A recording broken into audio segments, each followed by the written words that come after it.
इंसान सुनता है मन भर और प्रवचन देता है टन भर और ग्रहण करता है कण भर। आज की कहानी है एक गरीब व्यक्ति की जो घूमते घामते एक शहर राज्य में पहुंच गया। जो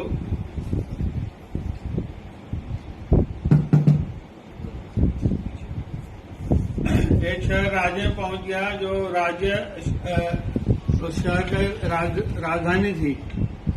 वहां उसने देखा कि उत्सव चल रहा है, समारोह चल रहा है, तो वो भी वहां जाके शामिल हो गया। लोगों ने पूछा कि यहाँ क्या हो रहा है, तो लोगों ने बताया यहाँ हस्ती पटबंधन समारोह हो रहा है।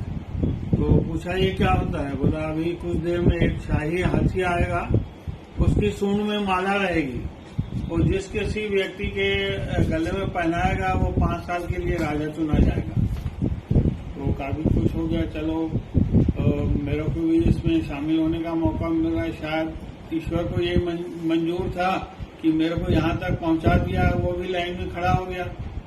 थोड़ा देर में शाही हाथी आया और उसके सूंड में माला थी और संजोग ईश्वर को वही मंजूर था, उसी गरीब व्यक्ति के गले में पहना दिया और लोग तालियां बजाने लगे, चलो कि हमको 5 साल के लिए राजा मिल गया।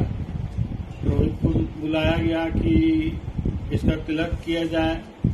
वो आया और इसका तिलक किया और उन्होंने बताया कि कुछ शर्तें हैं हमारी। बोले बताओ भाई क्या शर्तें हैं?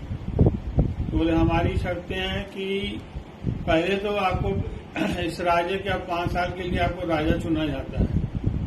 और दूसरा ये कि 5 साल के बाद आप इस शहर राजधानी में कहीं भी नहीं रह पाओगे।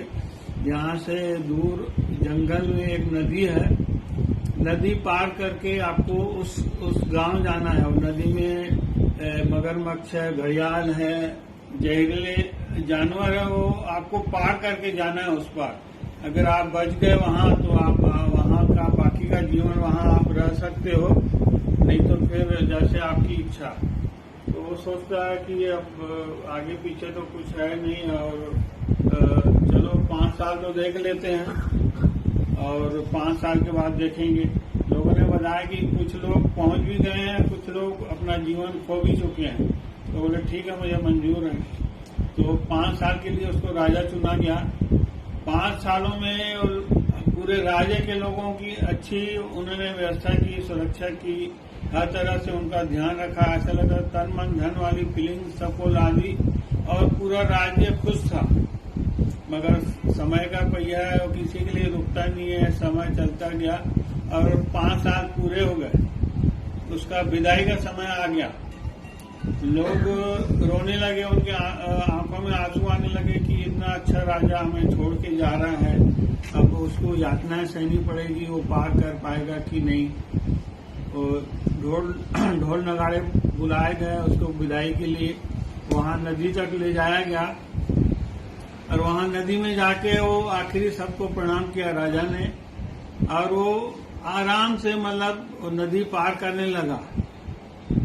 तो लोग खुश हो गए और उनके चेहरे में रौनक आ गई कि ये कैसा हो रहा कि उन्होंने राजा ने 5 साल में वो नदी के ऊपर लकड़ी का पुल बना दिया था और वो आराम से वो उस पार चले गया। लोग काफी खुश थे, चलो बाकी का जीवन वो वहां अपने आराम से गुजारेंगे, खुशी खुशी गुजारेंगे।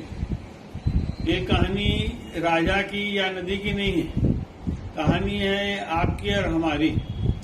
हम लोगों को भी लिमिटेड पीरियड मिला है इस जीवन में आने का, मनुष्य जीवन में आने का। क्या हम पर डिपेंड करता है, हम पर करता है कि क्या हम भवसागर को पार करने के लिए वो पुल बना रहे हैं, तैयार कर रहे हैं। जो पुल होती है प्रार्थनाओं से, मेडिटेशन से, अच्छे कर्मों से, प्रार्थनाओं से होती है, वो क्या हम पुल तैयार कर रहे हैं अपने लिए?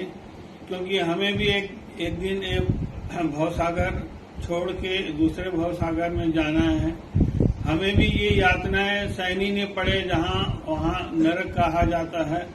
इसलिए हमें भी चाहिए कि अच्छा काम करें, अच्छा कर्म करें और वो भवसागर पार करके जाएं। और आप अच्छा करते रहिए, बाकी सब ईश्वर पर छोड़ दीजिए। धन्यवाद।